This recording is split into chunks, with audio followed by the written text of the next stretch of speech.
Hace 13 años, un comando paramilitar de más de 60 hombres llegaron armados hasta los dientes al pueblito de Chengue, en Sucre, y con lista en mano asesinaron 27 hombres a golpes. Chengue es una de las masacres más sangrientas de las 42 que ocurrieron en los Montes de María durante solo 3 años. El general retirado Rodrigo Quiñones, que fue acusado de facilitar la masacre y luego absuelto por la corte, habla por primera vez con la nena Arrázola, da su versión y hace graves señalamientos. Salpica a la policía y a una importante familia que hoy sigue activa en la política nacional. Por Dios, si pasaron por el medio de ellos.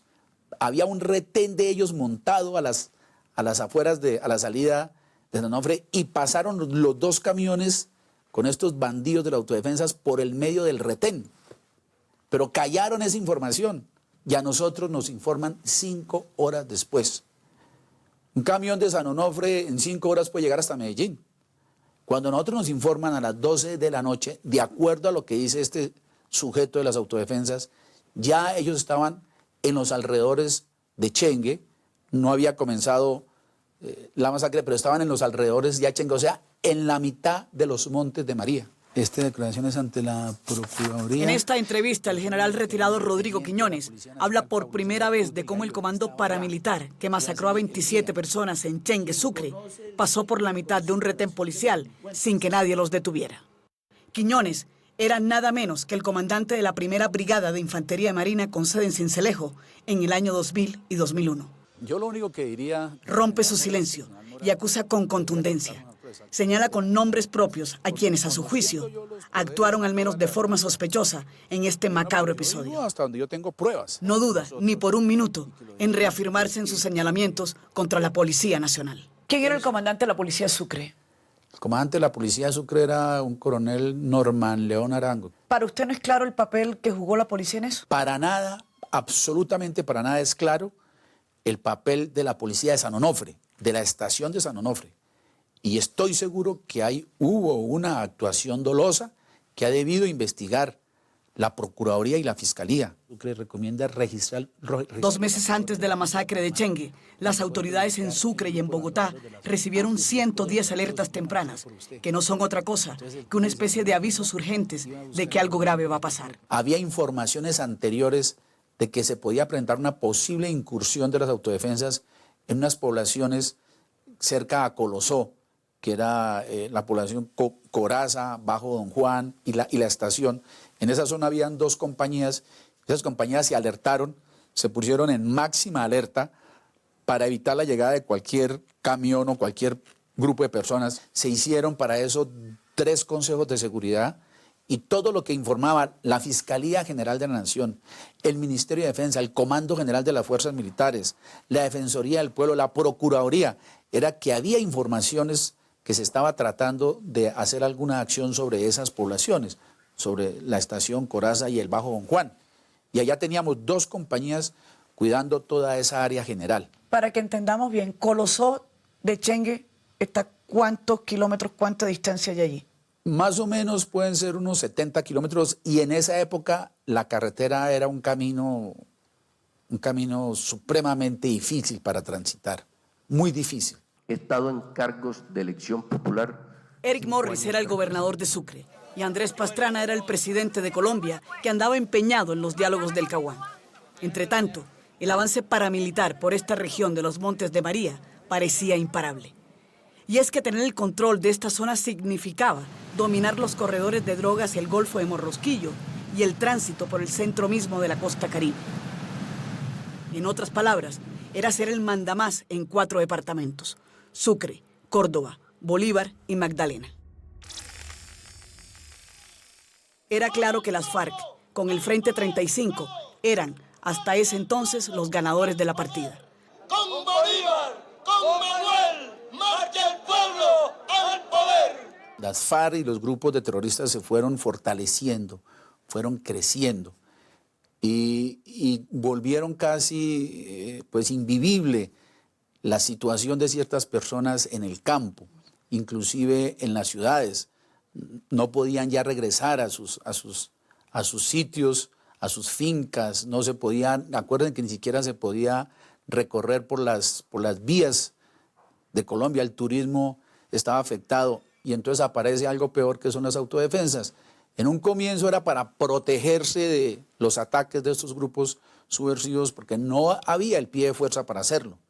Pero estas autodefensas, como sabemos, fueron creciendo y llegaron a ser peor que los mismos terroristas. Prácticamente habían copado enormes extensiones de tierra y tenían en su haber miles de cabezas de ganado.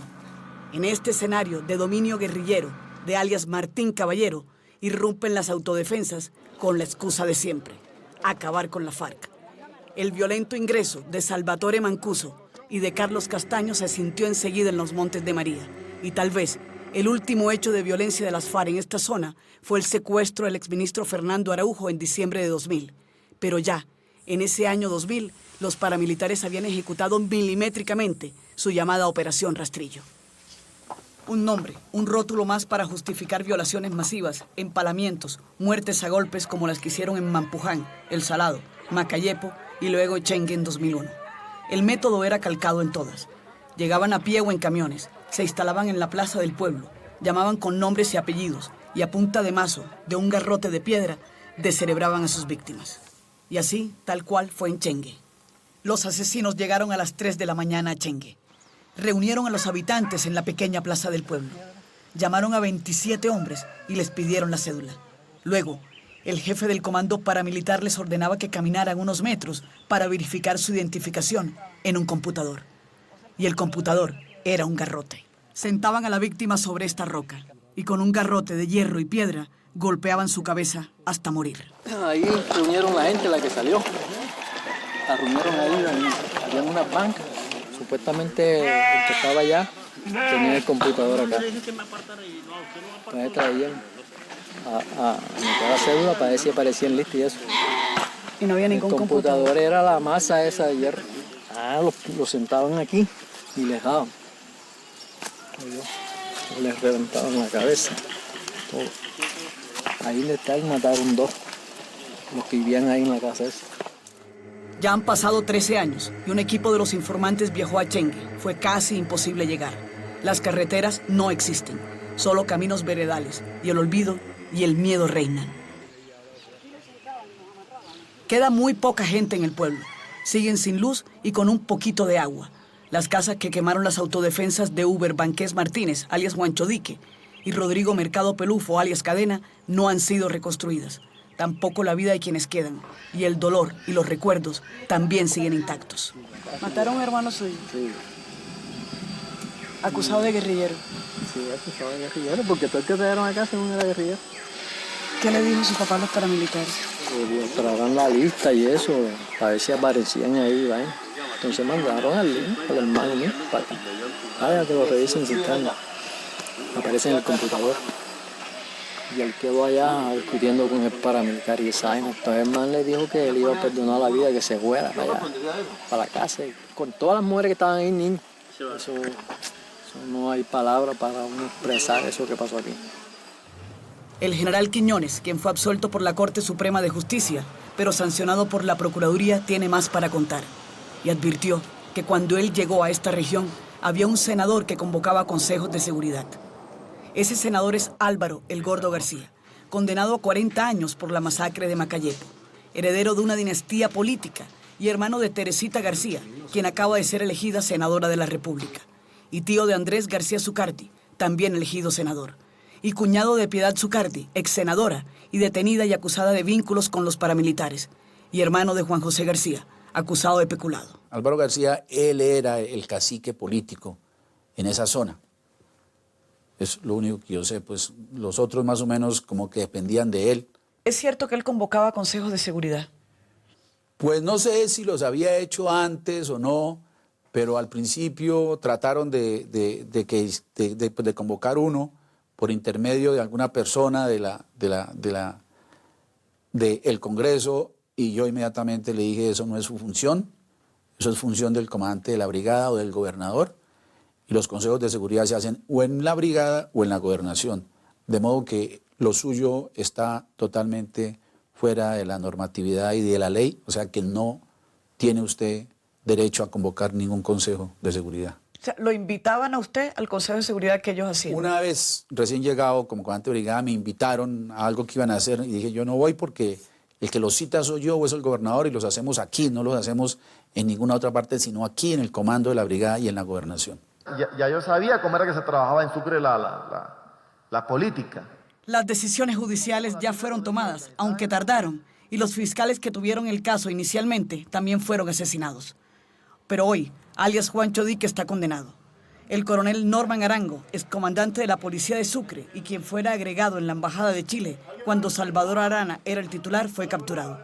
2 infantes de marina más siguen tras las rejas. Rodrigo Mercado Pelufo, matarife y analfabeta, jefe del bloque Héroes Montes de María y principal responsable, fue presuntamente asesinado por sus pares. Los gobernadores de la época, Eric Morris y Salvador Arana, ya fueron juzgados por sus nexos con las AUC. Pero Chengue sigue perdiéndose entre los Montes de María. No es un pueblo fantasma, pero es un pueblo lleno de silencios, cabizbajo. Voy a decir que aquí después de eso no se oía ni los pájaros cantar.